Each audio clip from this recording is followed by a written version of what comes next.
Do you remember when Handsome Pete, our other roommate, for those of you listening, we had a roommate called named Handsome Pete. And Handsome Pete, there's a lot of stories about Handsome Pete, but he had one thing where he was like, wouldn't it be great if we had a dog? And we were both like, no, that's the stupidest thing ever. We're both on the road. We'd end up taking care of it because you're always out partying. And then a couple of days later, you were like, but wouldn't it kind of be cool if we had a dog? That was the thing where I had to play it cool because I absolutely, before the pandemic, I wanted a dog. I had a dog my whole life growing up, and I really wanted a dog. But then when we were living together, we were both, one of the best parts of us living together, and the reason we didn't get sick of each other was because we were both on the road. So I would be on the road one weekend and you wouldn't, so you'd have the apartment to yourself. And then one weekend you'd be on the road and I wouldn't. And Handsome Pete was just a phenomena. He just came in and loved a lot of ladies and left a lot of dishes in the sink. Left a lot of dishes in the sink. And then Pete's a sweet man, and it was fun living with him. But when he brought up the dog, you and I immediately shut it down. We're like, dude, no, this is one of your Instagram post ideas that we are not going to go through with. But then the next day we were sitting on the couch and I was like, kind of would be nice to have a dog, Another one of Handsome Pete's great ideas was, why don't you guys both pay me the rent? I'll transfer it to a separate account, change it into Bitcoin, and then I'll pay Anthony. And we were like, dude, Pete, we're not. I love you. We're not doing that.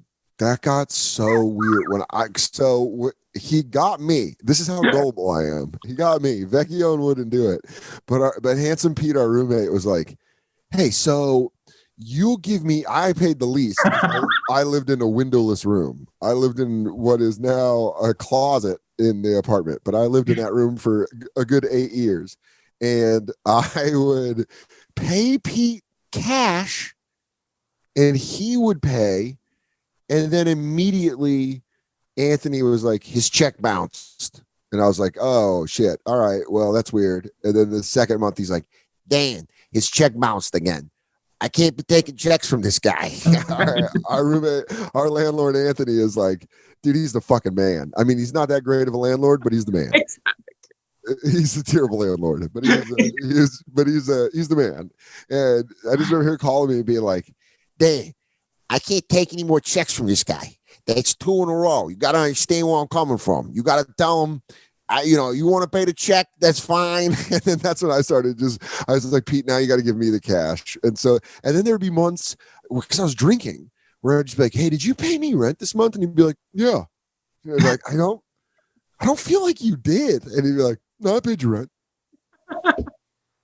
That's before Venmo, and that's before there would be like a paper trail, right? Yeah, you had to write it down on a piece of paper and be like, if you were keeping receipts. I didn't keep receipts. You just hand me cash and I put it in my sock drawer. I was like, hell yeah, this is awesome. Do you remember when we had boxes around the apartment because you were living in that room, so there was no storage space. So I'd keep all my stuff in the wall in the living room outside in boxes around the perimeter of the room. Yeah, we had the couch. It was all behind the couch. We have a sectional couch, and it was all Vecchione storage, like a force field around the couch.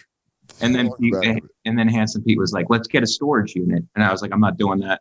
Dude, immediately you were still in the bedbug PTSD.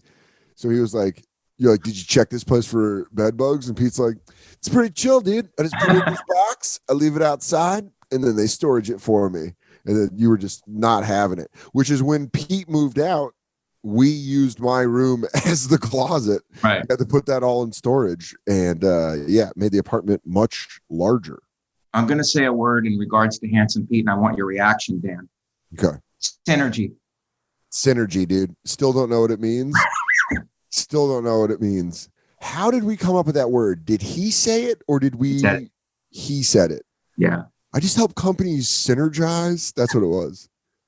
Dude, Vecchione had my favorite line about our roommate, Handsome Pete, who's probably going to watch this. And we love you, Pete. We love you, Pete. I do love Pete, man. But I remember he came home one day and he came home, did a CrossFit class across the street, showered up, was like drinking, and then like one of his friends met up and he left, and Vecchione was like, damn, dude, Pete's life is like a light beer commercial. And I couldn't unsee that. Ever when you said that, for the rest of the time I lived with him, I was like, this guy really is in a Corona Light commercial. Yes. It's like, and there was a Corona Light commercial right after that where a guy goes on a job interview, and then they show the interview, and then after the interview, he meets his friends on the beach, and they're all drinking beers, and they go, "How'd it go?" And he goes, "Crushed it." Crushed it. They synergized. I remember trying to do a joke about it, and it never worked. About like my roommate says he synergizes, and I think that's just like a creative way of saying male prostitute, where he's just like, so I go in and I usually synergize, like, in front of the businessman, and he gives me $1,500, whatever. Well, Pete was like a tall, good-looking Russian, Russian background guy, and he's the kind of guy who would get paid to go to parties and hang out.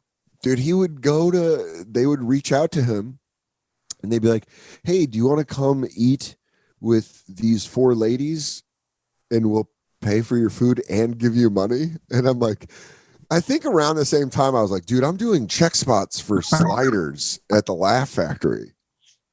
And Pete always brings it into something larger. It's like, he's part of my startup. Yeah, dude. Yeah, it's part of he was always, dude, my favorite moment with Handsome Pete was he would go out to the Hamptons, and there was this male model he was friends with. And the male, I was like, there's a bunch of Handsome Pete stories, but the male model was like sitting on our couch and legitimately thought he was being a dickhead to me. I was like, yo, does this fucking guy know that he's in my apartment? Because I was like, you guys go to the Hamptons? He'd be like, yeah. And I'd be like, oh, okay. Am I annoying you? And I was like, where are you guys going? He's like, we're leaving soon. And I was like, all right. And he got up and he went to the bathroom, and Pete sat down in the living room. I'm like, yo, what's your fucking friend's deal? Why's your friend being a dickhead? And he goes, oh, he's really dumb. Like really dumb. You just have to look at him like that. And then the guy sat back down and he started talking to me, and I saw it completely. I was like, so you guys going out to Long Island? He was like, yeah. I was like, oh yeah, okay. Oh, got it. Right. Like Pete was like the idiot whisperer for me. It's like looking at 3D art. Yeah, you're like, oh, there it is. I see the lady now. I see her holding the cat. Because I guess he's just got that handsome confidence just to sit in every sentence, just like, oh wait, I'll tell you how I feel.